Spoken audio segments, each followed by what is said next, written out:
we've been reporting on GB News that 388 people, so illegal migrants to you and I, crossed the Channel over the weekend. That's now over 1,000 already in January. That's right. This comes as the House of Lords will debate the government's Safety of Rwanda bill again this afternoon. And yesterday on GB News, Secretary of State for Business and Trade Kemi Badenoch told our own Camilla Tominey that she would not rule out leaving the European Court of Human Rights. This is what she said. People are exploiting our country. They think that they can do what they like and a lefty lawyer from somewhere is going to help them out and help them to stay here. And they usually use the Human Rights Act, which is based on the European Court of Human Rights. And what I say to people is that this is something that we have not ruled out. It's not the first thing that we want to do. We have other plans first, because there are many good things that are in the Human Rights Act. And there are many rights which we have, which we don't want to just make go away. We have to think about a plan to keep what's good and remove what's bad. So we have to think about it very carefully. But I wouldn't rule it out.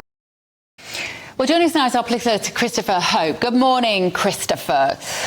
Good to see you. Now, Kemi Badenoch does not do many sit-down media interviews. She's rather famously not terribly keen, it seems, on the media. I thought she came across very, very well. She was very loyal, wasn't she? Very loyal to the Prime Minister.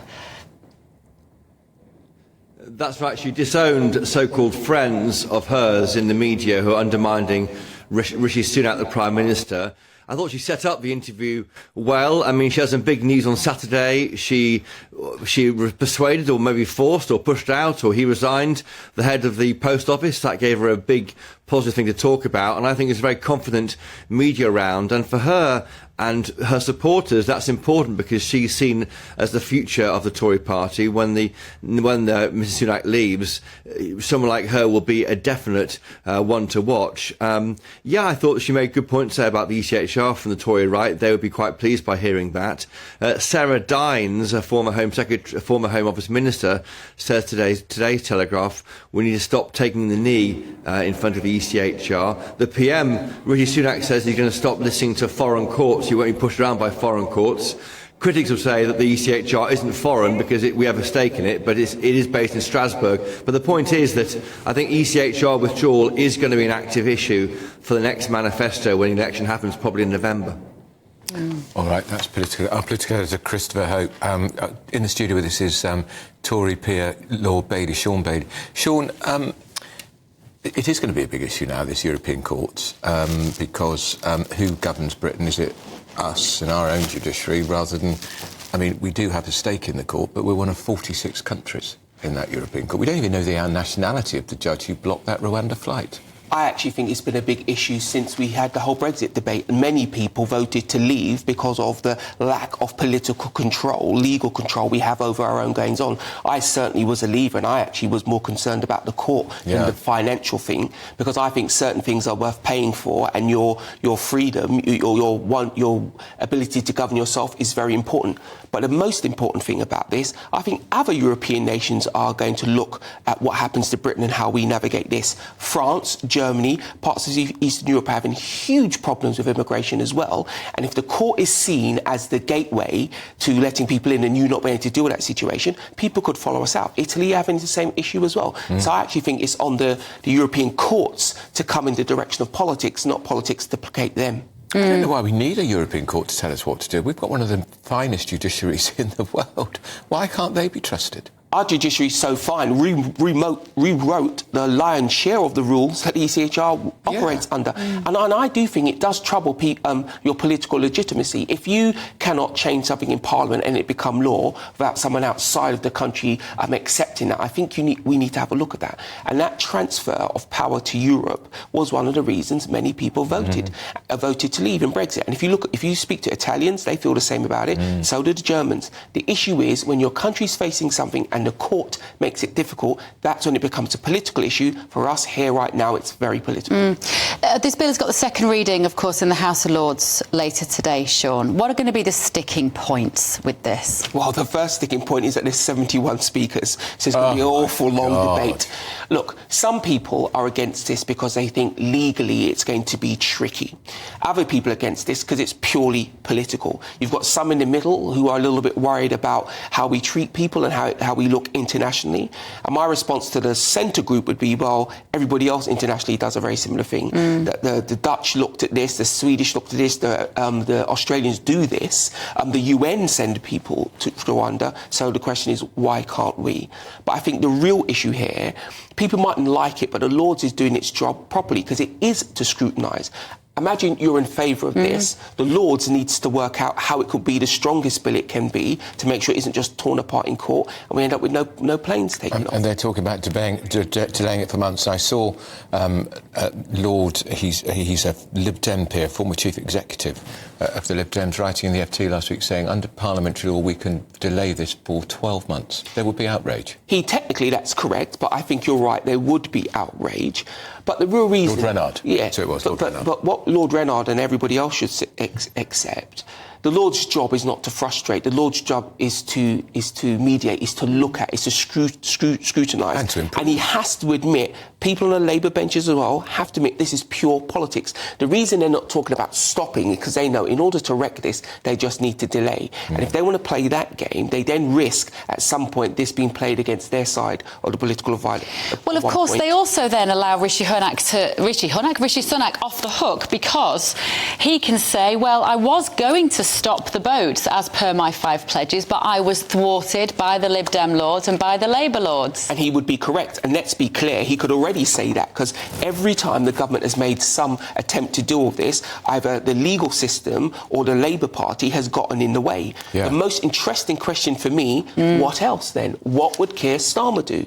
Everybody keeps talking about sinking Rishi's plan. Fine. What would you do in response? And British people want that question answered. So currently, Rishi's deal is the only deal on the table. Labour do not have a viable, workable, changeable solution. Well, they waffle on about crashing down on the gangs. Well, the government have been doing that for a very long time and it's not working. Yeah, and let's be clear, these are gangs that are internationally based, that are very sophisticated, that are full of money and have a huge customer base. Cracking down on the gangs sounds great, but what exactly would they do? My challenge to Keir Starmer and the entire Labour Party, every time you come up with an idea, please give us the detail. Rhetoric is not good enough now. We have people who are losing homes, we have people who are losing jobs over this kind of stuff. Give us detail or don't give us anything at all. Shaun, what do you make of this news this morning about these American troops being in, well, 3 killed and I think 35 of them sustained brain injuries at this base, this Tower 22 as it's called in Jordan?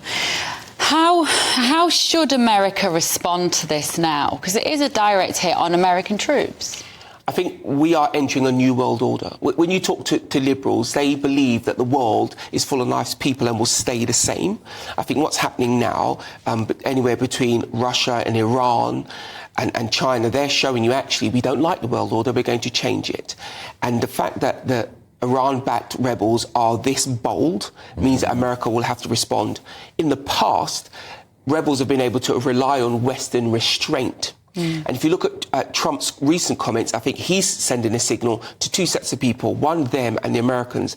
He's saying to American people, actually, we're going to make sure we get value for money. We pay a lot of money into European defence. What are we getting for that? We don't want to hear that over here, but there is some truth in that. We had a long time where nations weren't paying their dues into NATO, as it were.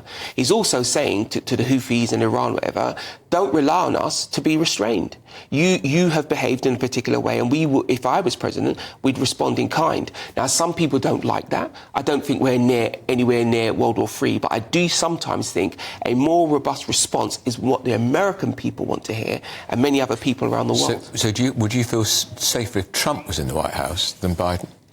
I don't know if you can answer that question, but I would say this. Biden needs to not look weak because we did air attacks, we did airstrikes, and they just came back harder.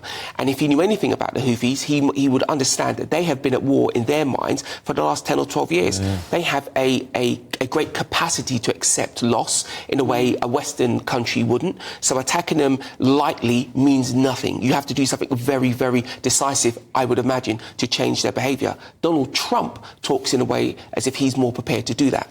The one thing I will say, when he was president, his rhetoric was stronger than his reaction. His reactions were very, very restrained, but his rhetoric suggested that he could do more. And I think in some instances that made Iran and everybody think twice before they attacked America. Yeah. Sure. Yeah. Well, of course, he maintains if he'd been president, Putin wouldn't have gone on with the Ukraine conflict.